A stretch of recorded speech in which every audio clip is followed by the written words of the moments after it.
I know y'all know how hard it is to make crispy on the outside, juicy on the inside chicken, so this week I will be showing you just how to do that.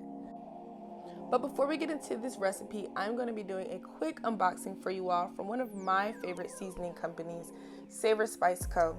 Savor Spice Co. is a black woman-owned seasoning brand that features small batch low sodium blends. They are so delicious. I have a few already, but today I got shipped the Creole blend, which I am so excited to use. It has so many great herbs and spices, which we are going to be getting into a bit later. But right now I'm going to be pulling out my ingredients, which we'll be using for our brine, which is basically the mixture that we're going to create to submerge our chicken in to allow it to get it nice and juicy.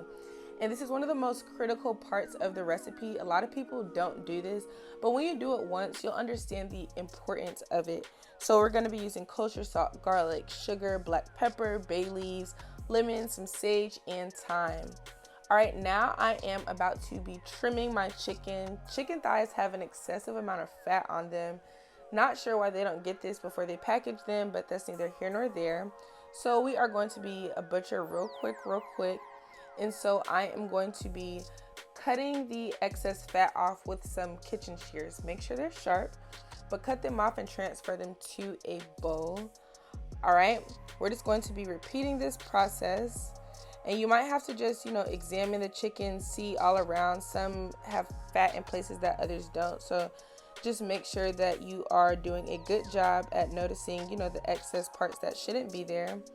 All right, and now we are going to be beginning our brine. The base of my brines are typically water because we are going to infuse them with so many other flavors. And so I put 2 cups of water in there, and I'm just going to allow it to come to a boil. You'll see.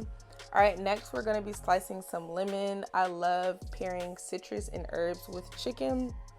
It just works really well. All right, sometimes you can do oranges or limes, but for the sake of this recipe and the ingredients in the Creole blend, we are going to be using lemon. And we're just going to place that right into the bowl where the chicken goes, and then we'll also add all of the other ingredients once we, work them on out. So we're going to be adding peppercorn to this. That's going to be 1 tablespoon. We're adding some bay leaf. We are also adding that thyme and sage. You don't need to cut it up. You can just add the entire bunch right into that bowl. We're adding our garlic. And now, because our water is getting a little bit hotter, we are going to be adding our kosher salt. After the salt goes in sugar, I know you're probably thinking, really, sugar? But yes, it just provides some balance to that saltiness.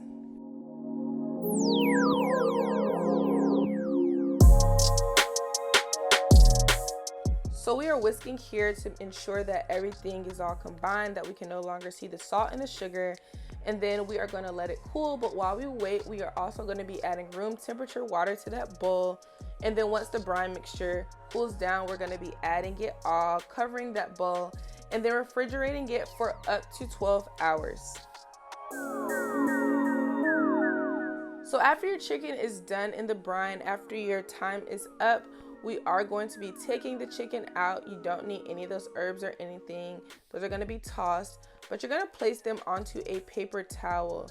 You want to ensure that your chicken is getting dry. All right, that is so critical in making this crispy because you don't need any excess moisture. That is going to get in the way of the skin crisping up.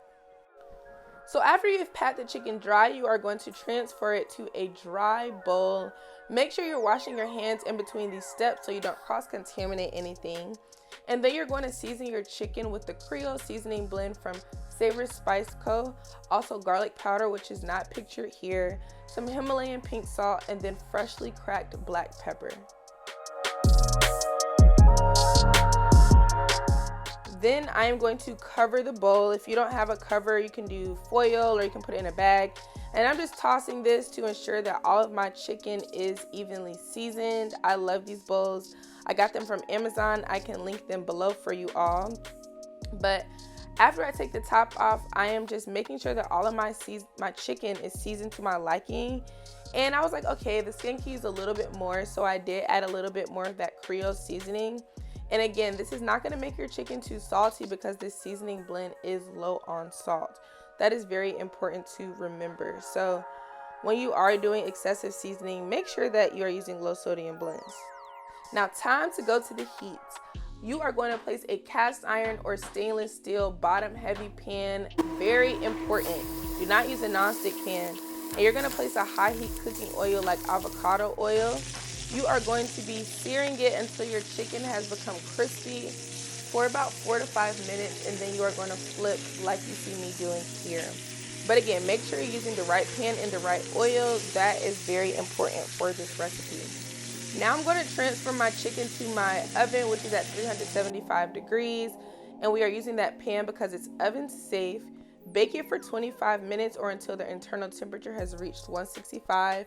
And then you are done. Super, super easy, super great meal. You can pair it with rice, mashed potatoes, whatever you like. All right, make sure you check out Savor Spice Co. You can go to www.savorspiceco.com for this blend. Use the code Zaza for 15% off. And as always, the recipe is on zazaskitchen.com.